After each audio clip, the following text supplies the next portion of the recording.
राज्यामध्ये कांद्याचा मुद्दा पुन्हा एकदा तापलेला आहे। कांदा उत्पादक शेतकऱ्यांसाठी महाविकास आघाडीचे नेते मैदानात उतरलेले आहेत। नाशिकच्या चांदवडमध्ये महाविकास आघाडीतर्फे कांदा उत्पादक शेतकऱ्यांनी क्रांती मोर्चाचं आयोजन केलं होतं।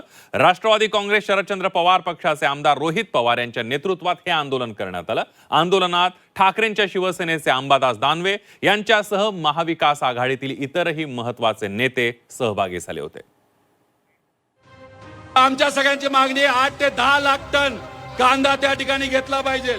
शेतकऱ्याचा कांदा खरेदी करू अथवा बाजारात कुठेतरी शेतात मातीमध्ये टाकू, सरकारला काही घेणं देणं नाही। काही लोक विनाकारण या संदर्भात राजकारण करू इच्छितात।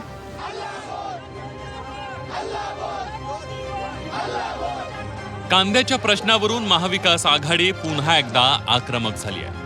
कांद्याला 2 ते 3 रुपये भाव मिळत असल्यानं शेतकरी आक्रमक झाले। चांदवडमध्ये झालेल्या आंदोलनात रोहित पवार आणि अंबादास दानवे यांनी सरकारला सवाल केले। कांद्याला योग्य भाव द्यावा, तसंच नाफेडनं 8 ते 10 लाख टन कांदा खरेदी करण्याची मागणी रोहित पवार यांनी केली। तर कांद्याला योग्य दर न मिळाल्यास मंत्रालयासमोर आंदोलन करण्याचा इशारा अंबादास दानवेंनी दिला। काळ्या कुठेतरी आड बाजूला खरेदी करण्यापेक्षा कुठं खरेदी करायचं? मार्केट कमिटीमध्ये खरेदी केल्यानंतर काय होतं? स्पर्धा निर्माण होते आणि स्पर्धा निर्माण झाल्यामुळे आमच्या शेतकऱ्याला भाव मिळतो आणि तीच आमच्या सगळ्यांची अपेक्षा आहे। आणि नाफेड म्हणते 2 लाख टन घेणार। 2 लाख टनात काय होणार आहे का? अहो इथंच एक दिवसाला 2 लाख टन गोळा होते। तर आमच्या सगळ्यांची मागणी 8 ते 10 लाख टन कांदा त्या ठिकाणी घेतला पाहिजे।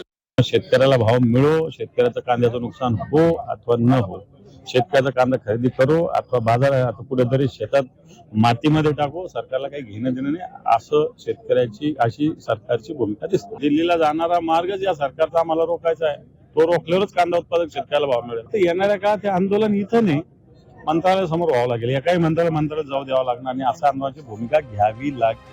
नाशिकच्या चांदवडमध्ये महाविकास आघाडीकडून शेतकरी क्रांती महामोर्चा काढण्यात आला होता। दरम्यान यावेळी रोहित पवार, अंबादास दानवे यांच्यासह हजारो आंदोलकांनी सरकारचा निषेध केला। दरम्यान या आंदोलनामुळे मुंबई-आग्रा महामार्गावर वाहतूक कोंडी पाहायला मिळाली होती। त्यामुळे पोलिसांनी आंदोलकांची धरपकड करत त्यांना ताब्यात घेतलं।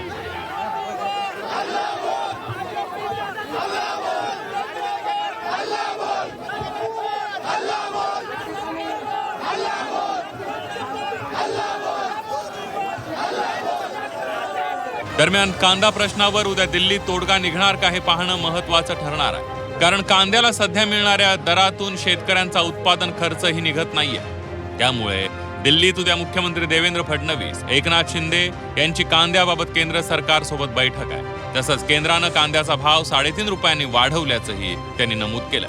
आपल्याला कल्पना आहे की कालच केंद्र सरकारने कांदे खरेदीचा भाव हा 3.5 रुपयांनी वाढवून त्या ठिकाणी जवळपास 15 रुपयापर्यंत तो भाव नेलेला आहे। मोठ्या प्रमाणात खरेदी देखील सुरू केलेली आहे। आम्ही केंद्र सरकारला या संदर्भात बैठक घेण्याची विनंती केली होती। उद्या संध्याकाळी केंद्र सरकारमध्ये तशा प्रकारची बैठकही लागलेली आहे। दुसरीकडे दिल्लीत बैठकीवरून रोहित पवार यांनी सरकारला टोला लगावलाय। आंदोलनाला घाबरून सरकारनं तातडीनं दिल्लीत बैठकीचं आयोजन केलंय। त्यामुळे बैठकीत काय निर्णय होतो त्यानंतर पुढची दिशा ठरणार असल्याचंही त्यांनी म्हटलंय। तर कांदा प्रश्नावरून विरोधक राजकारण करत असल्याचा पलटवार मुख्यमंत्र्यांनी केलाय। आमच्या 6,000 शेतकऱ्यांना, ठीक आहे 6,000 इथं आले असते, 6,000 शेतकऱ्यांना येऊन दिलं नाही आणि आम्हाला तुम्ही ताब्यात घेतलं। कुठेतरी या शेतकऱ्यांच्या मोर्चाला घाबरून आपण जे आंदोलन महाविकास आघाडीचे सर्व नेते आणि शेतकऱ्यांनी मिळून इथं केलं, शेतकऱ्यांच्या मुलांनी मजुरांनी सुद्धा केलं, याला कुठेतरी घाबरून मुख्यमंत्री, पणन मंत्री आणि कृषी मंत्री उद्या दिल्लीला जाणार आहेत आणि हे सगळे विषय त्या ठिकाणी मांडणार आहेत। त्यामुळे उद्या दिल्लीमध्ये काय चर्चा होते आपल्याला बघावं लागेल। शेतकऱ्याच्या संदर्भात राज्यातलं सरकार हे संवेदनशील आहेत। काही लोक विनाकारण या संदर्भात राजकारण करू इच्छितात आणि फोटो ऑपॉर्च्युनिटी करण्याचा प्रयत्न करतायत।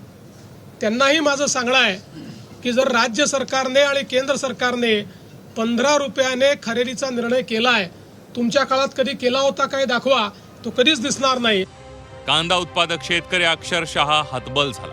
कांद्याला भाव मिळत नाही, कांद्याला साठवूनही ठेवू शकत नाही, कारण ठेवला की सडला आणि विकला की भाव नाही. त्यामुळे राज्यातील कांदा उत्पादक शेतकऱ्याच्या डोळ्यात पाणी आलंय.